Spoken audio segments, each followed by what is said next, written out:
Your money's not going to grow on its own. You need to put a little bit of work in. Think of it like being a small business owner, and your money is your group of employees. If you hired 5 people for your business and didn't actually give them any responsibilities or a job description, they're just going to sit there and wonder why you hired them. Your money's kind of the same way. You need to think of it like an employee. Give it a job. Review it once in a while. And that way you know that your money is working hard for you and helping you grow. Here are 5 strategies you can use to help put your money to work. Number 1, where you put your money matters. You don't want to just default to a checking account and leave like $40,000 in there because your money's not going to work very hard for you in a checking account. You want to divide your money into buckets based on your needs and your goals. So all that money you need in the short term for bill payments, rent, mortgage, that can all go in your checking account. And then for longer term goals that are still pretty short, like saving for your first home, saving to replace your car, saving for your next vacation, that can go in a high yield savings account so it earns a little bit of interest for you. And then really long-term goals like retirement or any money you don't need for a long time, then you could start looking into retirement accounts and taxable brokerage accounts. So while you don't want to leave all of your money in your checking account because it doesn't grow, you also don't want to put all of your money in a brokerage account because then when you have a bill to pay, you don't have any cash available. Number 2, embrace credit cards. You don't have to only fall back on credit cards when you need to buy something you can't afford. You can also use them for those kind of boring everyday purchases that you've already budgeted for, like grocery store trips or subscription services.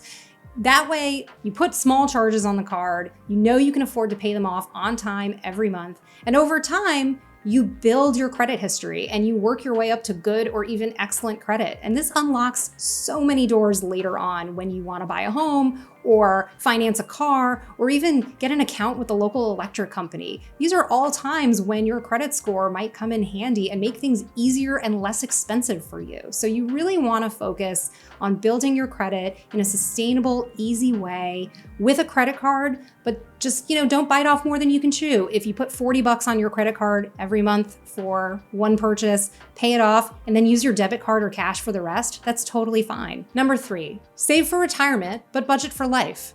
Personal finance advice really hammers home the point of retirement.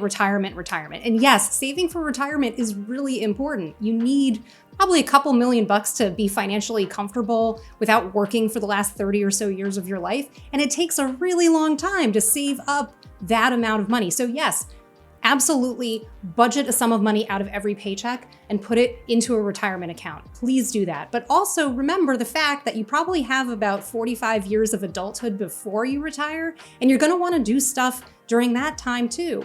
You might wanna travel. You wanna go to all your friends' weddings. You wanna plan your own wedding. You wanna buy a house. Maybe you wanna have kids. Maybe you're faced with unexpected medical expenses and you need to have savings available. All of these things are going to happen to you over a long stretch of time. And this really goes back to putting your money into different buckets for different purposes. You've got the retirement bucket, super long term. You don't really touch it. You just put money into it for a long time. And then you have all those other buckets for getting a new HVAC system or replacing your car or paying for your kid to join the soccer team. All of these things are going to happen too, so you want to save up for them. Retirement's really important, but you've got a lot of life to live, so you might as well enjoy all of it. Number 4, be boring with your money. Money is this thing that can kind of run in the background. You don't need to be a micromanager about it. You could be the cool boss that trusts your money to do its job and then checks in on it once in a while just to make sure everything's working smoothly. So we live in this amazing technological time where cars can drive themselves, and it turns out your money can drive itself too, and it doesn't take very long to set up all of these automatic transfers. You can move money toward bill payments, towards your savings account, toward your investment accounts, and this can happen quite literally while you're asleep. So it's something that makes money management easier, and it makes your wealth grow while you're busy doing other things. About 10 years ago, I was working as a graphic designer. I wasn't working in finance yet, so I saw a financial planner because I thought I could use a little bit of guidance. And a lot of what he recommended to me was to set up these automatic transfers into specific accounts to give all of my money a job. And now, a decade later, I still use a lot of his advice, and it's been very helpful to me to have all of these things happen automatically. It gives me a lot of time to take care of other things in my life. That brings me to number 5. Know when to seek professional help. It can be very helpful to talk to your friends about your financial situation or watch helpful instructional videos, but they're not going to be able to give you advice that's specifically tailored to your personal situation. I mean, even I am not a financial advisor, so I can't give you personalized advice, but you know who can? An actual financial advisor.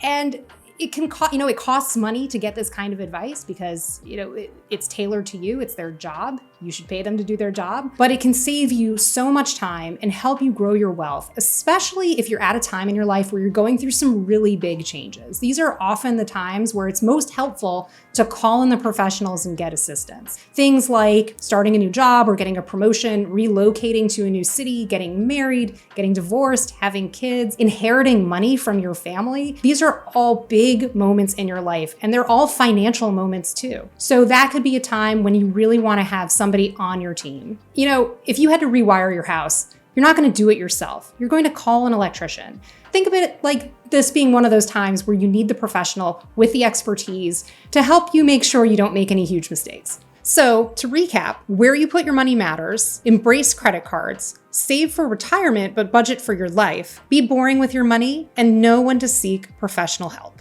Listen, don't beat yourself up if you're not doing everything in this video, because managing your money involves a lot of small incremental changes. You don't have to do everything in the same day or in the same year. The way that you manage your money when you're 25 is going to be different than the way you manage your money at 30 or 35 or 47 or 52.